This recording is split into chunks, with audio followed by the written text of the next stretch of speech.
reunimos aquí para sentar las bases de una colaboración renovada. Para comenzar el diálogo, me complace llamar al escenario a Fatuma Said, directora adjunta de la División de Asociaciones y Colaboración con las Naciones Unidas de la FAO. Y para garantizar la fluidez de la sesión, todos los oradores cuentan con 4 minutos. Ms. Said, please take the floor.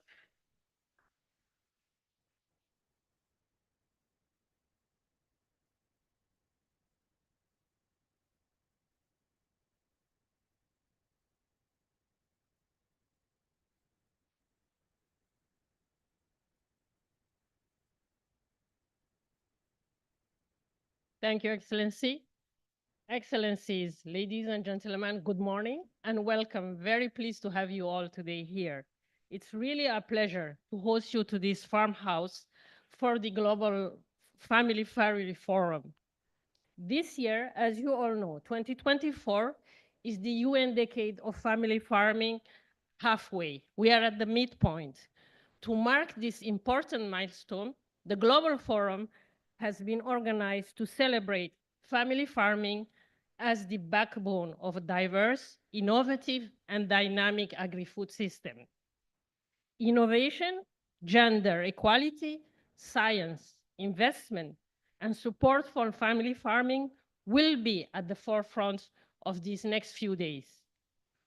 The family farming will be led by young farmers who will guide discussions on priorities for the future of agri-food systems. We will hear in total from 70 speakers from 51 different countries, representing governments, farmers' organizations, civil society, research institutions, and many other important stakeholders. This is a tremendous opportunity to take stock of what has happened over the 5 years of the decade implementation and to identify the way forward. We will gather policy practices, discuss emerging challenges, and identify priority policy areas for the next and final half of the decade. During the whole event, our model rural radio station, you all have seen station outside the farm, will be live streaming interviews, roundtable, family farming topics, emphasizing gender inclusivity and youth participation. And on Friday, the UN Decade of Family Farming Young Farmers Roundtable 2024 will take place, continuing the exchange between and among farmers of different ages to address generational renewal in family farming. We all know this is one of the key challenges. This will be the first step in the way forward for the UN Decade of Family Farming as it starts its second half. Dear participant, distinguished guests, in the lead up to today, 2024 has set the stage for a series of seminars and events that have gathered hundreds of participants to discuss the future of family farming. All these discussions have paved the way for today's period of the decade. However, this event would not have been possible without the generous support of the government of Italy, Brazil, and with the contribution of the Global Agriculture and Food Security Program, as well as the Forest and Farm Facility. I would like to take all partners and co-organizers of this event for the commitment and the support for family farmers. I would also like to acknowledge here the great contribution that we have received from our colleagues from the different technical division and their commitments, effort, and enthusiasm that have greatly contributed to this event and all the great technical discussion that has happened so far and that will happen in the rest of the week. And to the family farmer organization, their guidance provided by the International Steering Committee of the Decade.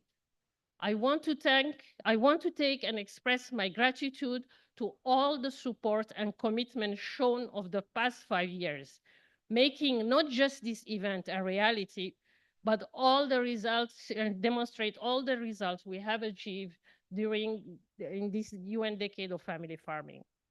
And finally, big thank to all of you to be here at this ceremony today. This is for us, it's really, we are touched, is a clear signs of commitment to the family farmer, and we need to work together to transform to concrete initiative and tangible investment and achievement. Last but not least, I really would like to take this opportunity. Ambassador have talked of Guillermo and his team and all my colleagues that have worked very hard to make this event happen. Looking forward to the discussion, and thank you very much.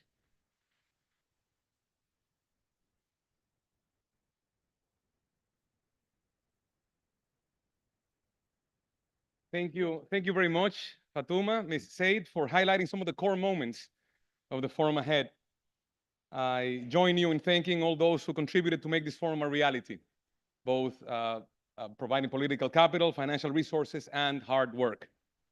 I am now pleased to give the floor to Ron Hartman, Director of Global Engagement and Resource Mobilization at IFAD. Please, Ron.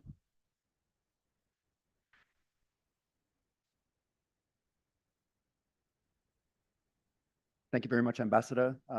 Excellencies, distinguished guests, ladies and gentlemen, and particularly, it's a pleasure to see so many friends from all across the world. As we all know, we stand here at a critical junction for global food systems. The world is increasingly fragmented and divided and grappling with rising poverty, inequality, and hunger. The challenges we face are complex, interconnected, and demand global cooperation. Yet multilateralism seems to be struggling and to respond effectively. We're particularly off track to achieve the Sustainable Development Goals, and particularly SDG 1 and SDG 2. In this context, the UN Decade for Family Farming takes on even greater significance as a testament to our collective commitment to build a more just, equitable, and sustainable world. At the moment, when you hear about food systems, we hear a lot of the problems. And the decade is actually a solution. It's a solution that we have if we have the political will to implement it. Family farmers are the unsung heroes of food systems and are the backbone of our economies worldwide. They produce, as we know, a significant portion of the world's food. They support local economies, and they provide livelihoods for millions of people. The diverse practices promote biodiversity and sustainability, while their traditional knowledge and cultural practices contribute to local heritage. Family farming is the culture in agriculture. Family farming is the culture in agriculture.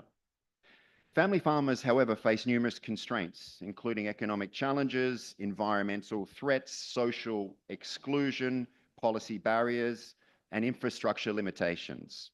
To ensure the sustainability and growth of family farming, it's essential to address these constraints through targeted support and policy reforms and investments in rural communities. And this, of course, as I mentioned before, requires political will, and that's why we're here for these 2 days. IFAD has, with our partner FAO, has been at the forefront of supporting small-scale farmers and family farming. We've invested in agricultural productivity, market access, jobs, income generation, and we partner with others to mobilize and assemble finance. Arguably, IFAD's best work, and this is my personal opinion anyway, has been on building sustainable rural institutions that give voice to the voiceless and give hope to those that are most marginalized in our communities. Too often, the poorest and most hungry and marginal in our societies are family farmers.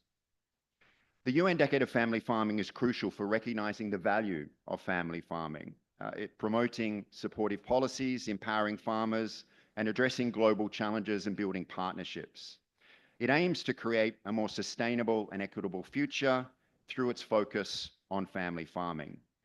And to achieve this vision, we must concentrate on the following. Firstly, strengthening policy advocacy. We'll hear a lot over the next 2 days about the implementation and formation of national action plans and the advocacy for policy coordination across different sectors. We can't have family farming being isolated from agricultural technology, from trade, from finance, and we need to make sure that policy coherence is there. We also need to increase investments. We need to encourage public and private investment in family farming. We need to explore innovative financing models to attract more resources. And we need to find financial instruments that actually reach family farmers. And some of you already approached me this morning about your ideas for specific funds to support family farming resilience. We need to foster partnerships that promote collaboration among governments, organizations, and the private sector to create a supportive ecosystem for family farming. We need FAO and IFAD to do a lot more, and we're prepared to do that. We need to address emerging challenges to support family farmers in adapting to climate change, to promote digital agriculture, to ensure technology is appropriate for small-scale farmers and family farmers, and we need to address important gender and intergenerational gaps. And by focusing on these areas, we can ensure that the decade delivers on its promise of empowering family farmers and contributing to a more equitable, sustainable world. We at IFAD, together with FAO, commit and recommit to the goals of the decade of family farming, and also to working together to make sure that we've got a better future for all. Thank you very much.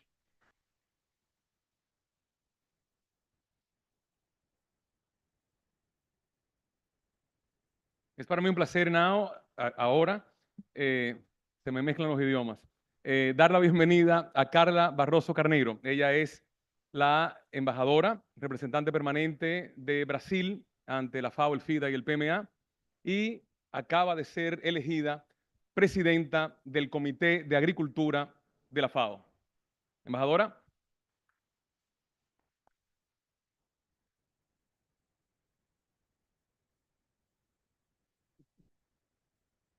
Good morning, colleagues, friends, excellencies. We're in the middle of the decade, so we are in a point where we can reflect at what has already been done and what we still have to do. What I think is vital in trying to highlight the importance of what we are doing here is the fact that 80% of what we eat worldwide is produced by family farmers. That means that most of what you will eat today has come from family farming.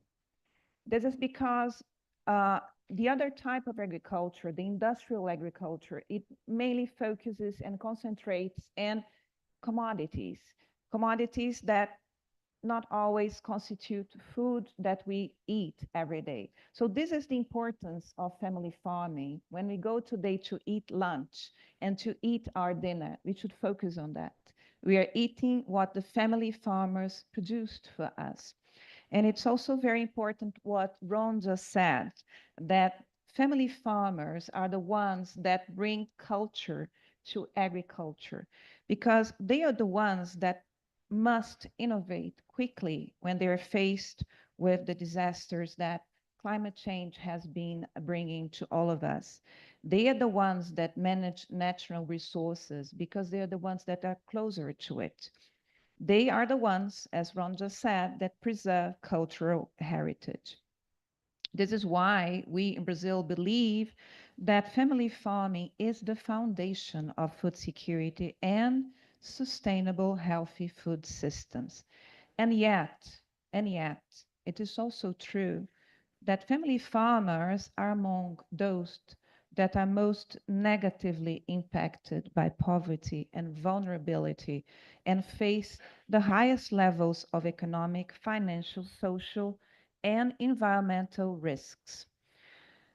So we're now in the middle of the decade, and we can celebrate that lots of intersectoral coordinating mechanisms have been created.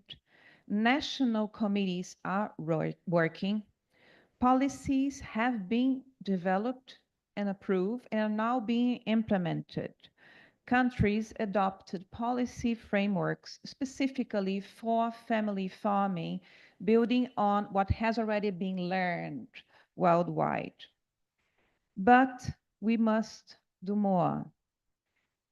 And I can assure you that Brazil is committed to that.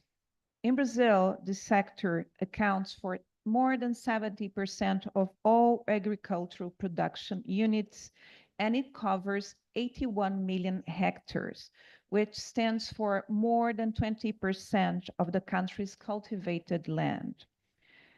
Family farmers in Brazil also produce most of what we eat. And that is why during the G20 presidency, Brazil has placed family farming at the center of discussions, promoting it as one of the key pathways toward more sustainable, inclusive, and productive agriculture globally. To strengthen this essential sector, the Brazilian government has been implementing a range of policy programs, and I will just focus on one of them because Ambassador Arvelo has said that we must stay in 4 minutes time. So it's only one of the policies, but it's one that is very, very close to my heart. It is Pronaf Mulher. And why is that? Because it comes from recognizing and incorporating what we have been learning and hearing from a very special movement in Brazil that is called Marcha das Margaridas, the Daisies walk. It comes each year to Brasilia. It is only women that come to Brasilia, which is the capital of Brazil.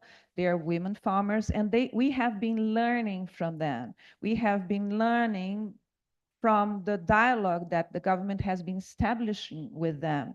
And what we learned with them is what has been incorporated under this policy that has a mouthful name, and I will say it now. It's a national program for strengthening women in family farming. And we're very proud of that policy. Internationally, Brazil's creation of the Global Alliance Against Hunger and Poverty, and I must stress here, the Global Alliance is now open for member countries, international organizations, multilateral development banks, and family civil society to join us. And we are hoping that on November in Rio de Janeiro, we really have a very robust launching of the Global Alliance, and we hope that you will be there with us. So the Alliance will facilitate partnerships that support the implementation of evidence-based policies aimed at achieving the SDGs 1 and 2. And within the Alliance policy basket, family farming stands as a key area of focus.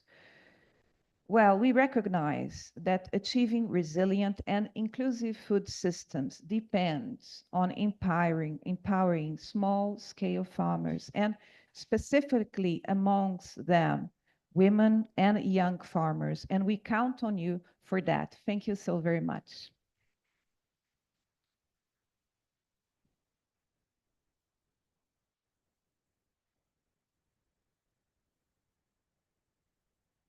Muchas gracias, embajadora. Es oportuno dar la bienvenida a la granja a José Graciano da Silva, ex director general de la organización y quien ha tenido tanto que ver no solo en Brasil, en los programas que la embajadora acaba de detallar, y también liderando la lucha contra el hambre y la malnutrición desde esta casa. Ahora toca el turno a Gabriel Ferrero de Loma Osorio. Gabriel es embajador de España para la Seguridad Alimentaria Global desde la Cancillería española y es también pasado presidente del Comité de Seguridad Alimentaria Mundial. Gracias por dirigirnos tus palabras, Gabriel.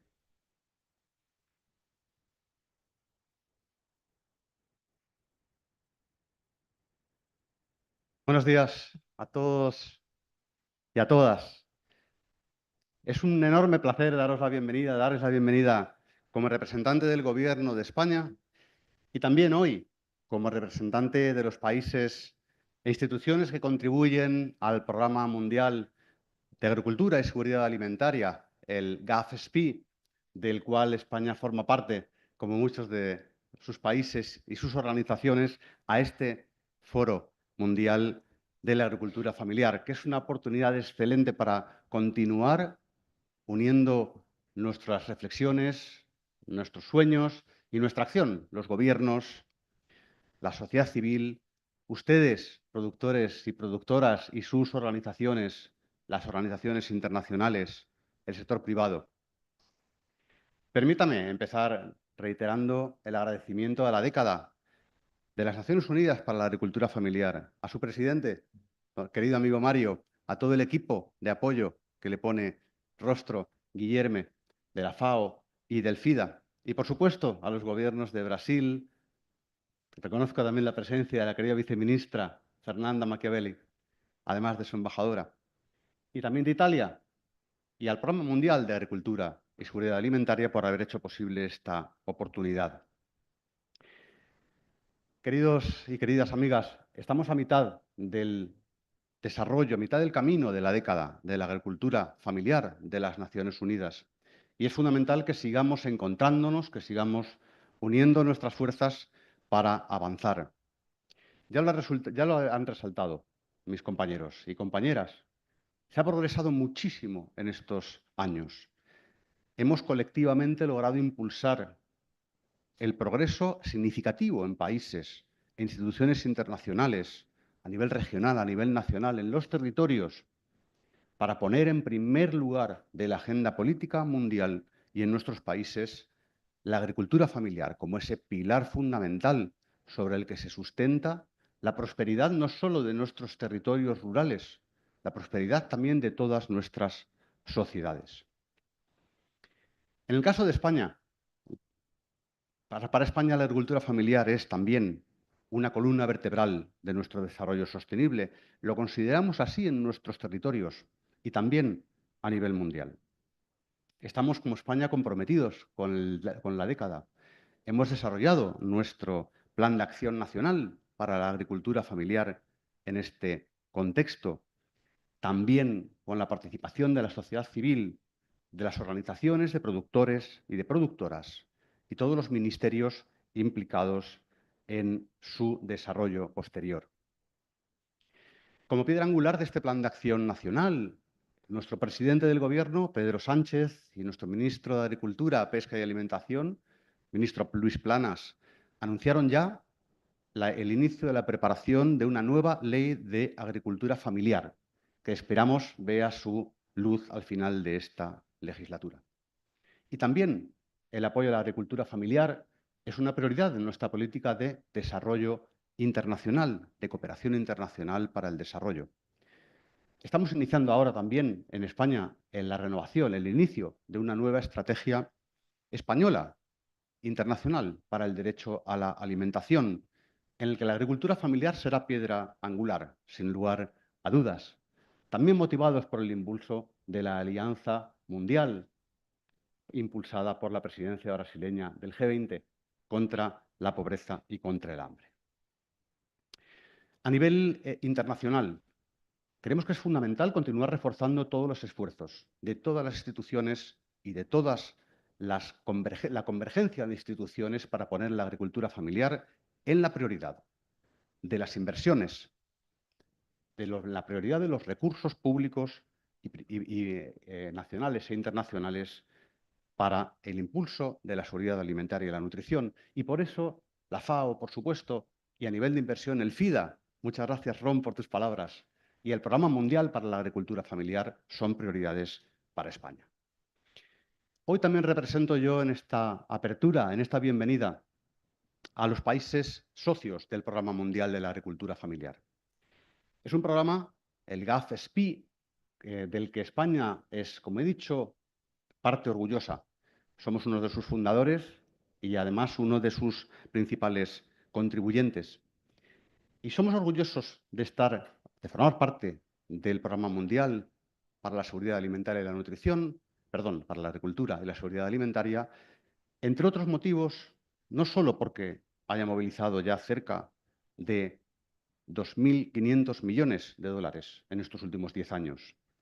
No solo porque ha alcanzado ya directamente, ha mejorado los medios de vida de 19 millones de personas en todo el mundo. Estamos orgullosos porque además es de las pocas plataformas internacionales que en su gobernanza incluye también las voces de la sociedad civil, de las organizaciones de productores y de productoras, y por supuesto de todos los países que nos asociamos alrededor de este programa. El Programa Mundial para la Agricultura y la Seguridad Alimentaria apoya las políticas públicas de los países, lideradas por los gobiernos nacionales, y también inversiones del sector privado, pero es una de las plataformas más innovadoras en apoyar directamente a las organizaciones de productores. 31 proyectos ya en marcha o finalizados apoyando directamente a las organizaciones de productores, con un enfoque de abajo hacia arriba, donde el espacio para la definición de las prioridades y para su desarrollo es de las organizaciones. Un programa del que nos sentimos orgullosos también porque integra el cierre de las brechas de género. Por lo tanto, el objetivo de la igualdad entre hombres y mujeres. Estoy encantado, embajadora, querida Carla, por la mención que has hecho al programa específico en tu país.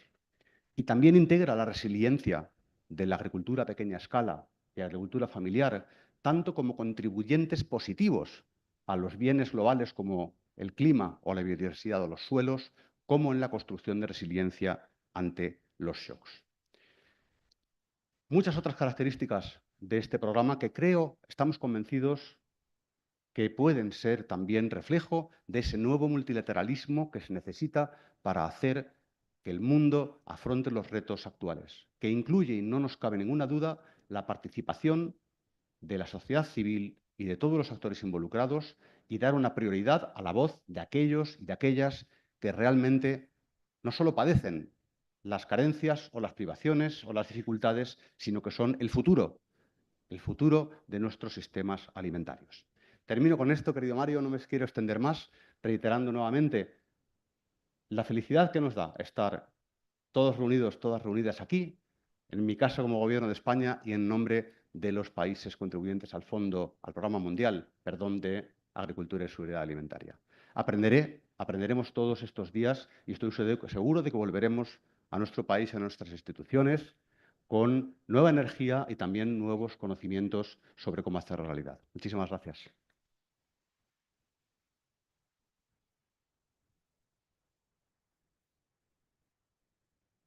Thank you very much, Gabriel, for giving a perspective not just only from your own country, but also from the Global Agriculture and Food Security Program.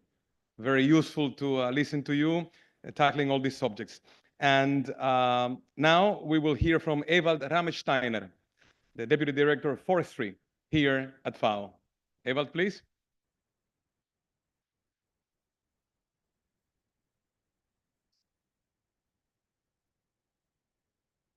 Beautiful to be here and a full room. You don't see it in the front, but it's really people are standing.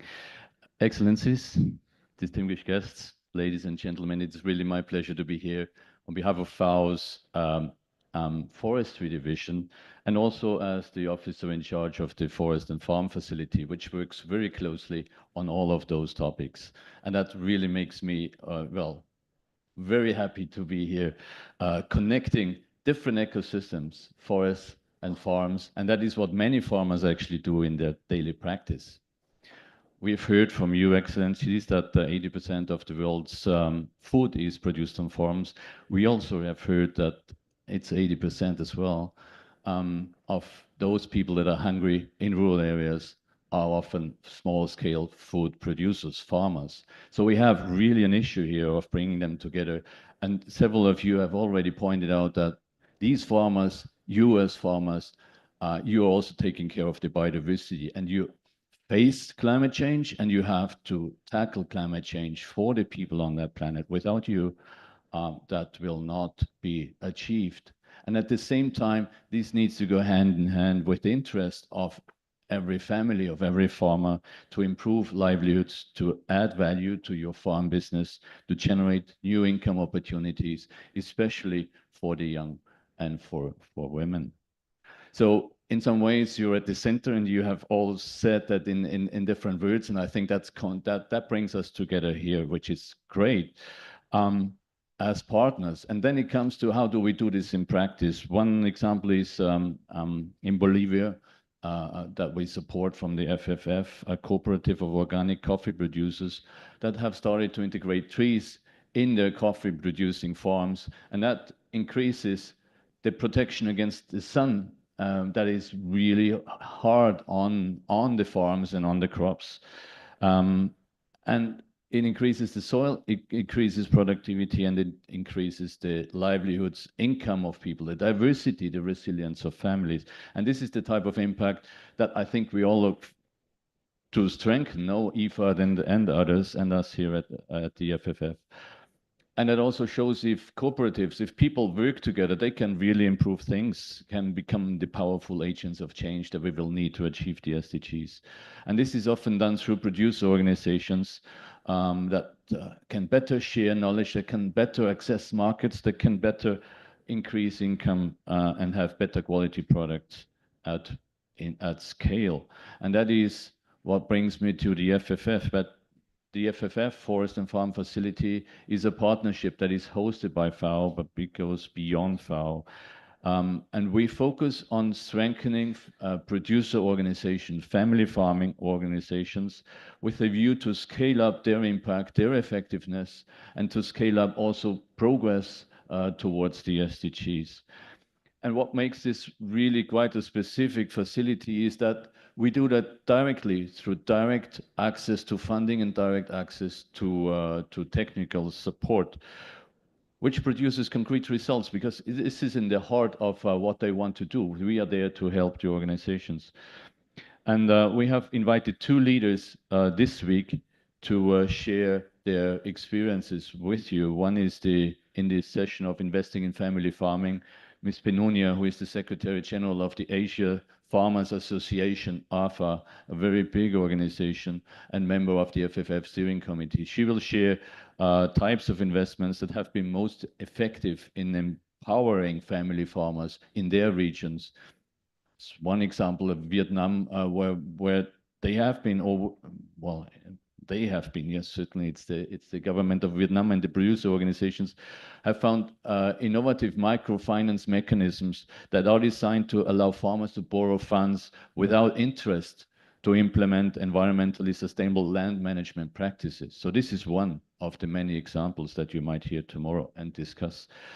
And the other session is on family farming for climate resilient food systems. Mr. Adara from CITOP, a Togolese producer organization, who will talk about the role of agroecology in building diversified food systems that are also ecologically resilient.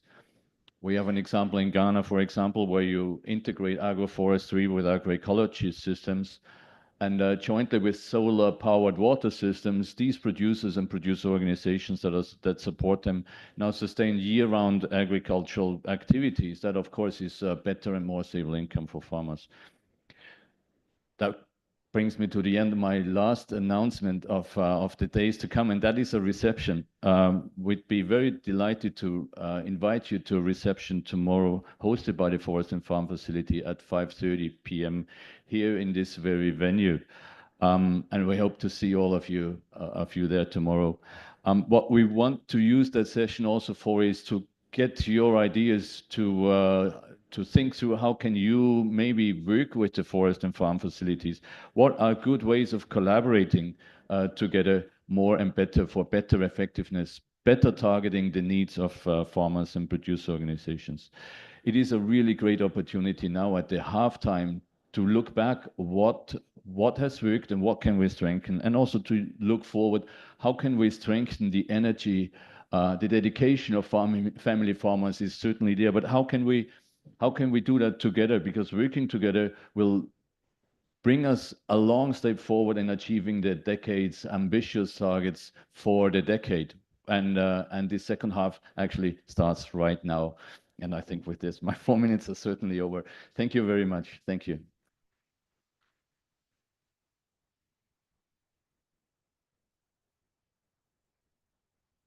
Thank you, Mr. Rammelsteiner. We will now hear from Kati Partanen. She's a member of the board of the World Farmers Organization, and she's a vice chair of the International Steering Committee of the Decade of Family Farming. She's also a professor of farm economics at the University of Applied Sciences in Finland.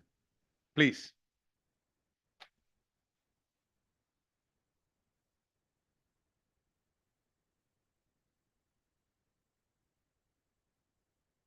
Your Excellencies, ladies and gentlemen, dear friends, I'm so happy to be here in front of you, and thank you for all these very nice and kind and important words of family farming.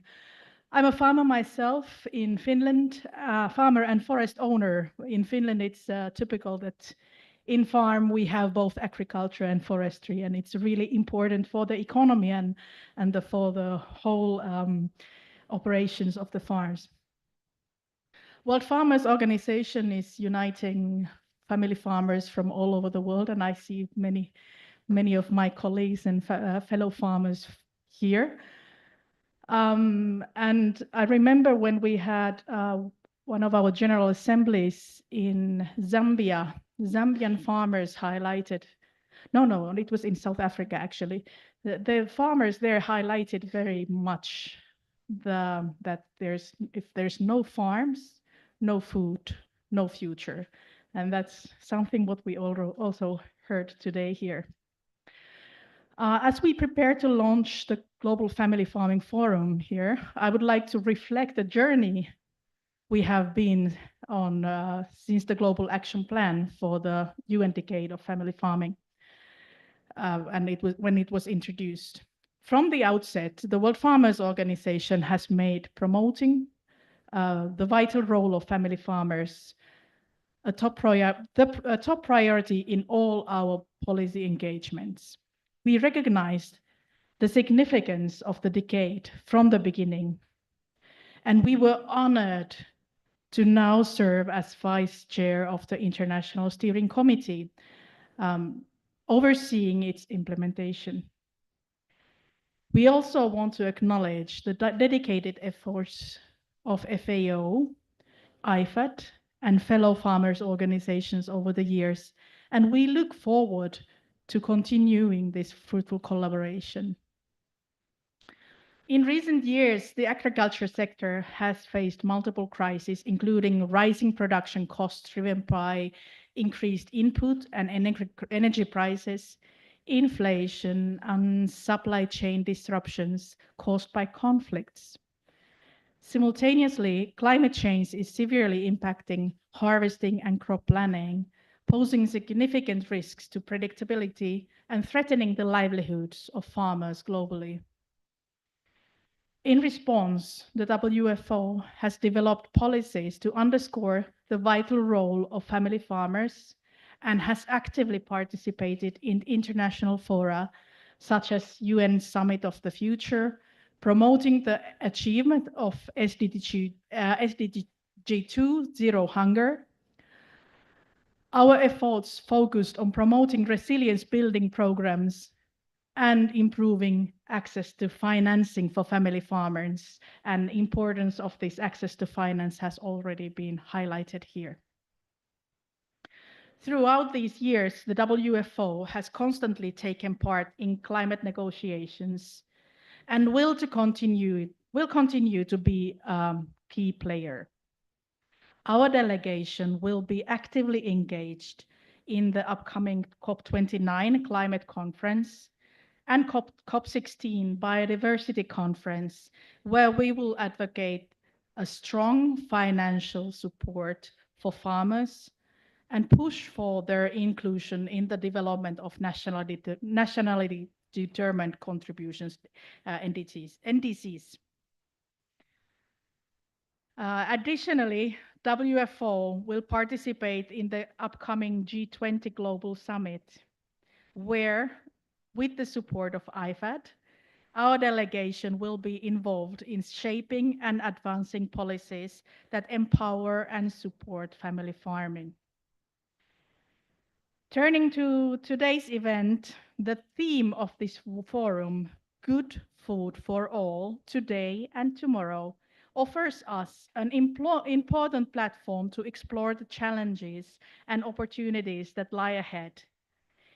It is particularly inspiring to see such a strong presence of young farmers here. Can you raise hands of young farmers? Yeah, great.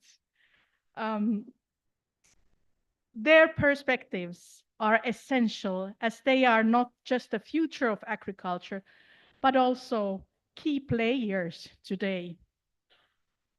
WFO is proud to have brought a diverse delegation of young farmers from around the world, many of whom are participants in this year's WFO Gymnasium program, a capacity building program that emphasizes peer-to-peer learning and provides young farmers with the opportunity to actively engage in global fora like this one.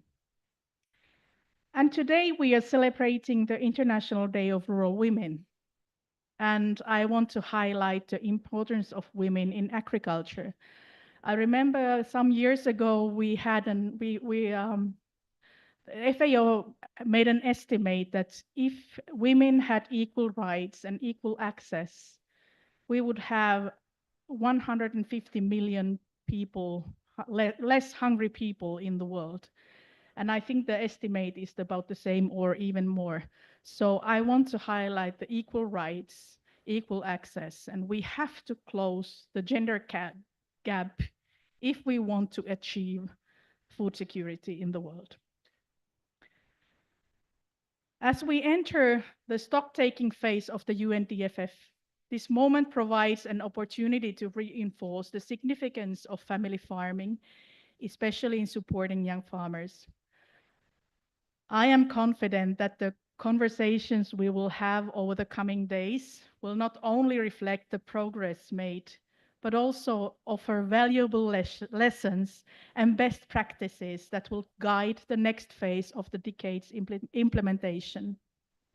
I look forward to a productive and stimulating dialogue that will shape the years to come. Thank you.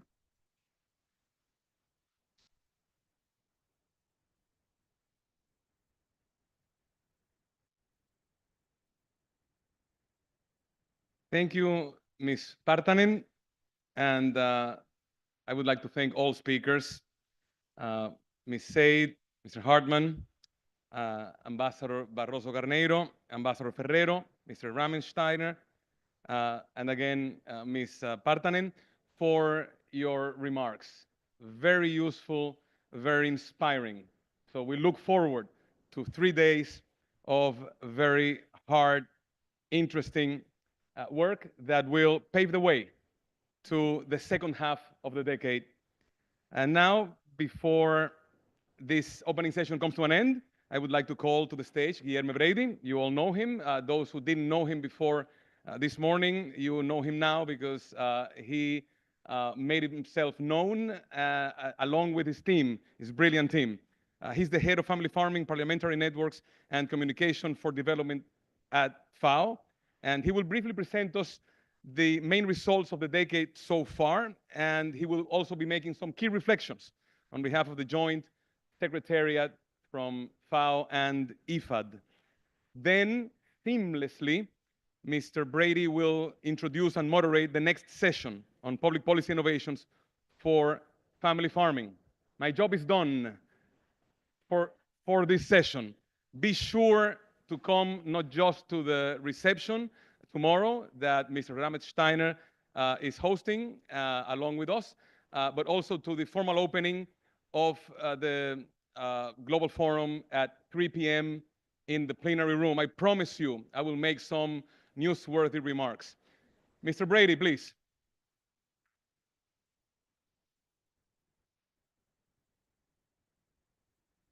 Okay. Thank you so much for your kind words, Ambassador. It's a great pleasure to work with you and with you all. Really, really grateful for your support. So welcome back.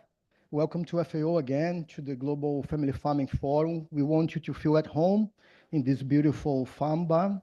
In case you need anything, we have a great team of professionals ready to support you. Maybe the team, if you can raise your hands for the participants to identify with whom they can support, have support, okay? As many speakers mentioned in this panel, we really need to look forward, no? So we're gonna hear, we heard already, Ron and many speakers will bring the results we achieved so far in the coming sessions.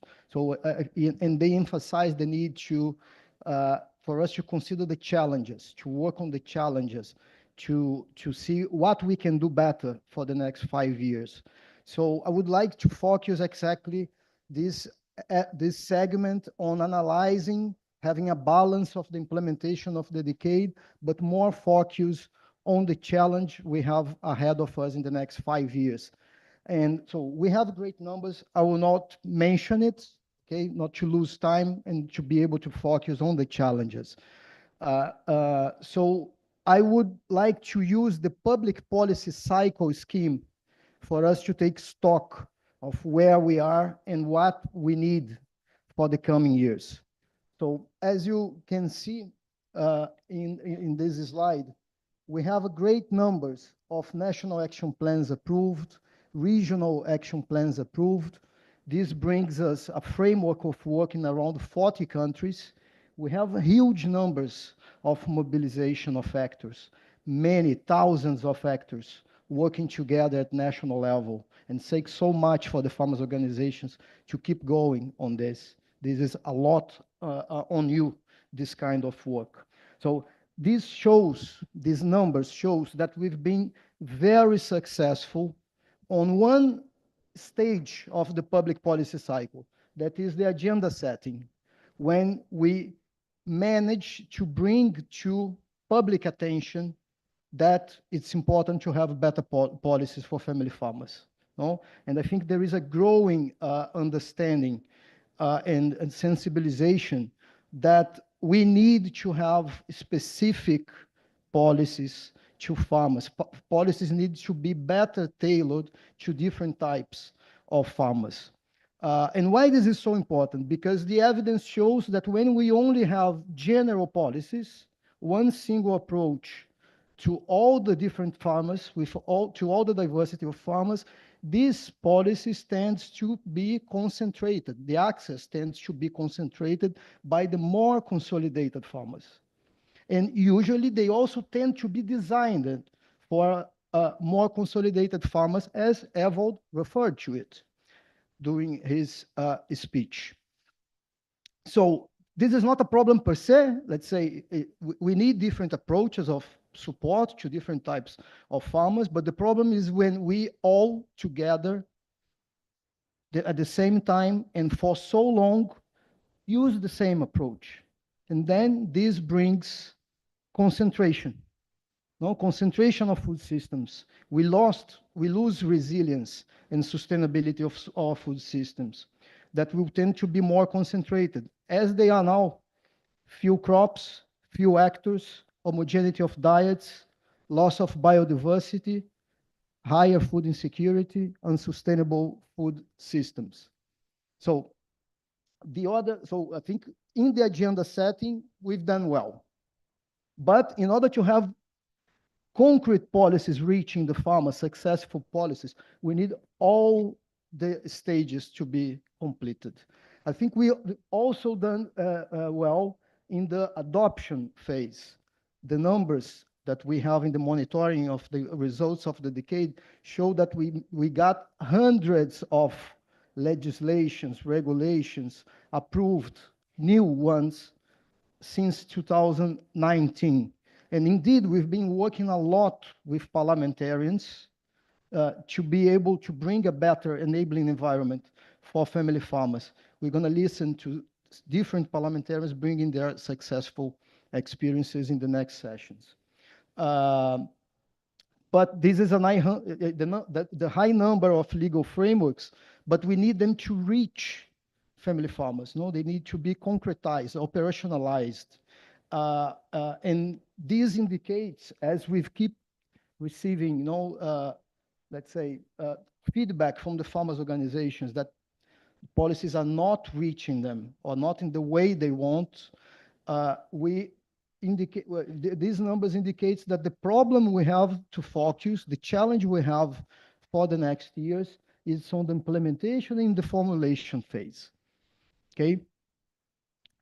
Because we need all the stages to be completed. And what we really find when we are working with different countries, supporting the development of policies, the review of policies, we need to strengthen capacities to formulate and implement policies, support governments to recover this capacity.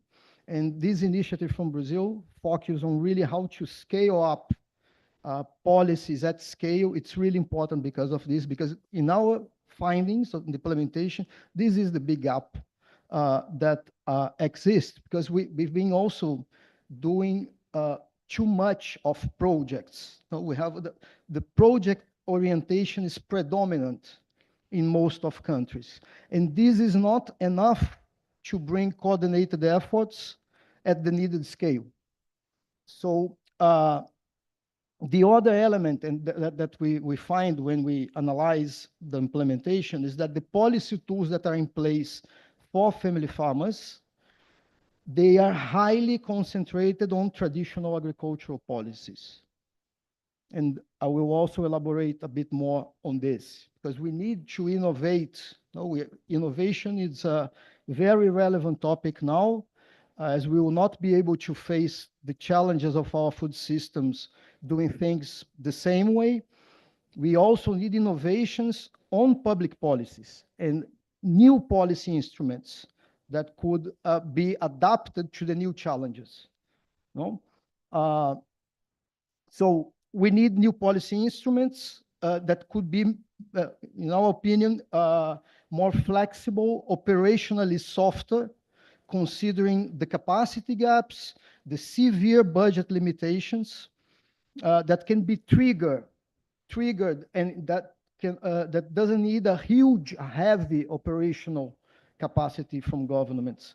And why not start to consider policy instruments that already exist, that are very common in other policy areas, but are not used for family farmers? Why not consider a kind of fiscal policy, for instance, that can acknowledge good results from family farmers on environmental aspects, for instance, while also stimulating the other part that can to buy from family farmers. Fiscal policies are difficult to negotiate, but once they are ready, you can trigger basically automatically. So this is the point. I think we need to innovate on how we are doing policies that can promote the contribution of farmers in different dimensions, social, environmental, economic, cultural. Because we will also hear in the next sessions that family farmers, especially the most vulnerable, they are more and more pluri-active. They are doing several activities at once because they are not able to make their living only with farming anymore. So this will be needed. A combination of policy areas will be needed in the future to family farmers. We need different ministries involved to support family farmers, not only the ministries of agriculture. And I think the other point that we would like to emphasize, it's a bit related with the governance. That is also an important element when we consider policy implementation. The combination of efforts, the integration of policy areas, but also the integration of capacities of different actors can be a good way to optimize capacities to support operationally implementation of policies. So why not to identify services that farmers' organizations are providing on the ground that could also be considered as a complement to the state, to the national state, to the government's capacity to implement. Combination of actions of ministries to operate policies School feeding is a great example that you combine actions from Ministry of Agriculture, education, nutrition elements, and then you can combine resources to be more efficient. You optimize the resources that exist, and you maximize results in different policy areas, supporting farmers, nutrition, or on the environment, etc. So I think those are some of our reflections for the future. It's not that everything is bad, not at all. We have a lot ongoing, but we really need to focus on strengthening the capacity of the national states to recover their capacity to bring policies to the ground. Okay, and this is, I think, a good point for us to discuss during the next days. And then with this, I will close this part of the intervention. So finalizing the first session, would like to thank you all for your participation in the first session. And I will put my second hat as moderator of the second session. Okay, so applause for the speakers of this session. So our second session, it's a perfect follow-up of this reflections. No, it's a session called Public Policy Innovations for Family Farming. We would like to, we'll begin with an introductory video from Professor Raj Patel. He's a research professor at the Lyndon Johnson School of Public Affairs at the University of Texas. And while we watch his video, I would ask the speakers of the next session to join me here on the stage. Thanks so much for your presence. Distinguished guests, dear participants, and comrades of all sorts. I'm deeply honored to be part of the Global Family Farming Forum, and I'm only regret that my own family commitments prevent me from being there in person. But I am excited to celebrate the midterm of the UN Decade of Family Farming that began in 2019, that will end in 2028.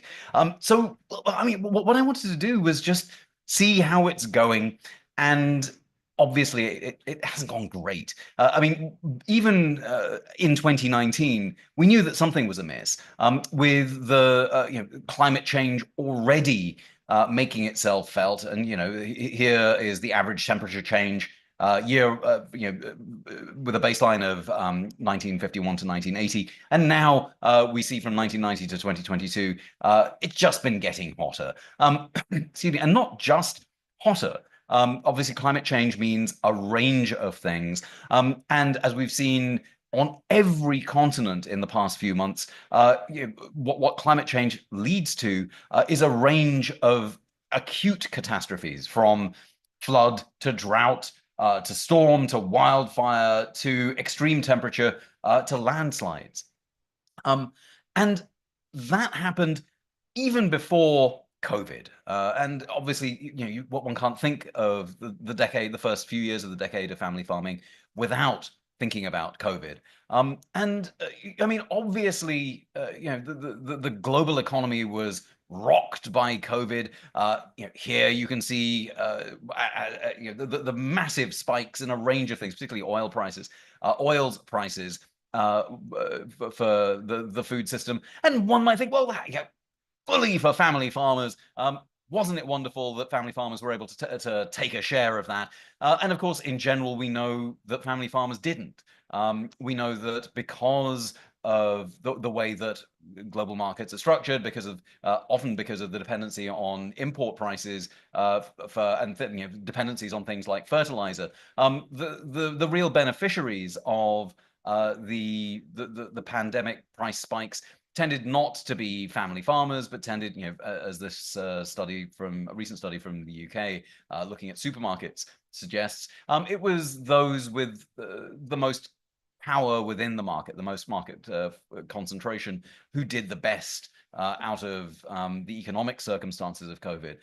But what COVID also showed was that the long supply chains that the industrial food system had set up are brittle and fragile and dangerously vulnerable to these kinds of exogenous shocks. And we know that actually through COVID, the consequences of the snapping of these long supply chains was that actually family farms made it possible for cities across the world to feed themselves.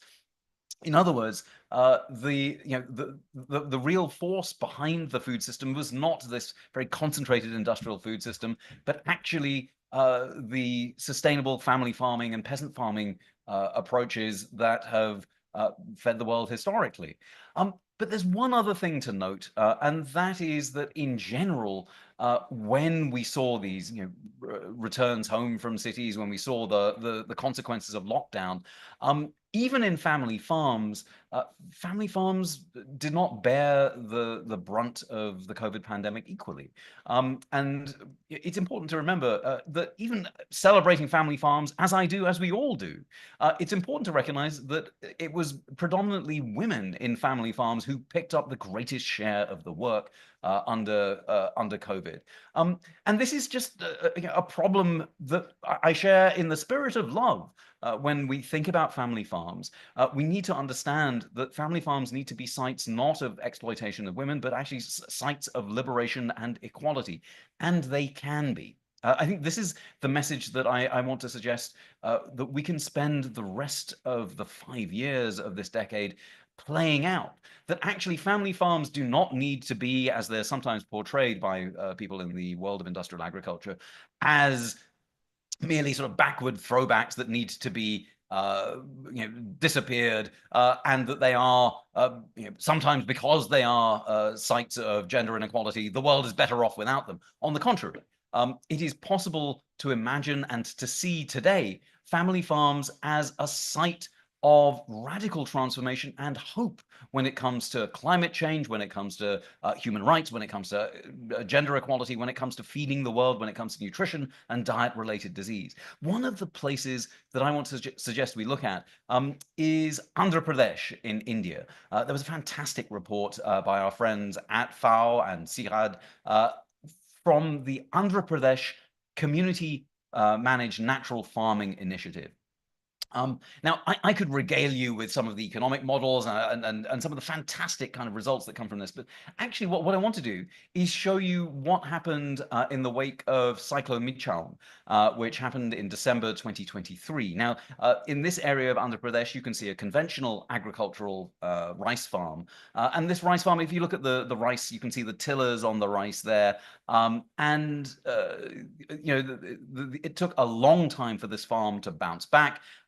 And the hit that this farm suffered was concomitantly large because of its dependencies on inputs. But right next door is an area managed agroecologically using community managed natural farming techniques. And you can see the resilience, you can see the bounce back.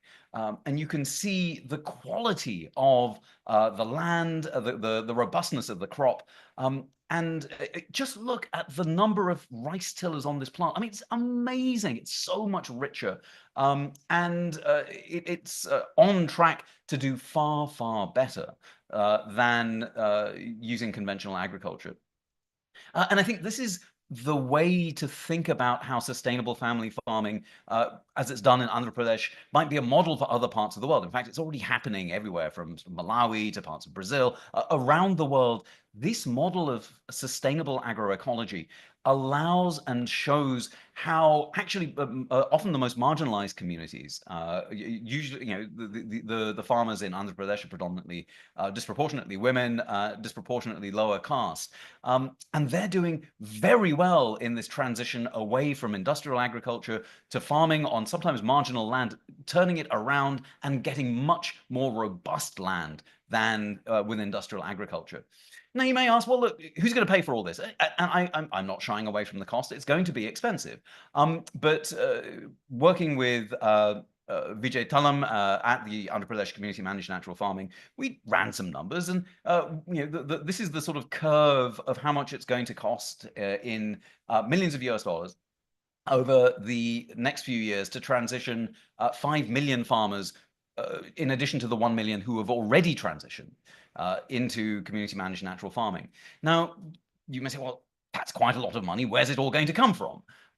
Well, actually, in transitioning away from industrial agriculture, one of the things that you do is save money on imports of fossil fuel derived fertilizers. If you're using urea, usually that comes from fossil fuels. And by reducing the cost of those, by converting away from them, you can save a lot of money. And if you want to see how much money you can save, I mean, here's the, in blue, the cost of transitioning to agroecology, and in red, the costs, the savings in shifting away from fertilizer, certainly fertilizer imports. And that's in addition to the fact that actually farmers in community managed natural farming are doing much better. They're earning much more money. Their levels of household income are much higher. But I think, again, the question is, well, this is all lovely, Rajan. Isn't it wonderful that there are 1 million farmers doing this in Andhra Pradesh? But have you met a Department of Agriculture? Do you know who they're geared to? And I understand that, in fact, our institutions emerge around the world not to support family farmers, but in fact to support industrial agriculture. That's generally been the trajectory of the way that agriculture has worked. It's been essentially an engine for providing cheap food for workers in cities so that workers can be paid very little. Now, there's a really interesting way of dealing with this, which you can see actually on the cover of the report about Andhra Pradesh from FAO and from CIHAD. Here you've got two different visions of the world. And in fact, in Andhra Pradesh, you've got kind of two different departments of agriculture. You've got one that is in the business of giving out subsidies and helping farmers who are wedded to industrial agriculture and who at some level are going to be living in the world, as you see on the left here, of robot farms and managing things from armchairs, where the soil doesn't sequester carbon, there's a fair amount of pollution, and solar panels to provide power the robots. But on the right, you see this sort of world of family farming, of sequestered carbon, of many more women, and a wide variety of biodiversity on the right. And you need a different ministry for that. The way that our politics is set up is that actually one ministry can't do both things necessarily. So what we need is a creative approach to recognize that we're going to transition away from the way that our institutions have looked. Because our institutions were born in the Holocene, when we had great climate and everything was going to be fantastic. We need to grow up, and our institutions need to grow up with us as we transition from the sort of industrial and very bleak model of farming to a model where actually we can have solar panels in fields, we can have labor-saving technologies, but we can also sequester carbon. We can work towards equality. We can work towards care for the earth, the soil, and the consumer by building out not just a way of farming, but a way of eating. The Ministry of Agriculture can become a ministry for food and for climate, managing not just the farms, but a sort of capillarity along the supply chain all the way to consumers. There are fantastic models of that underway in everywhere from India to Brazil to certain cities around the world, from the United States and the UK to parts of Europe. There are plenty of examples for us to follow. And what I'm excited about over the next over our deliberations over the next 5 years of the decade of family farming is making this transition something that doesn't feel onerous or difficult, but feels inevitable and possibly joyful as well. So with that, I want to thank you so much for your time and the attention that you've given me and the honor of being part of your deliberations today. Thank you.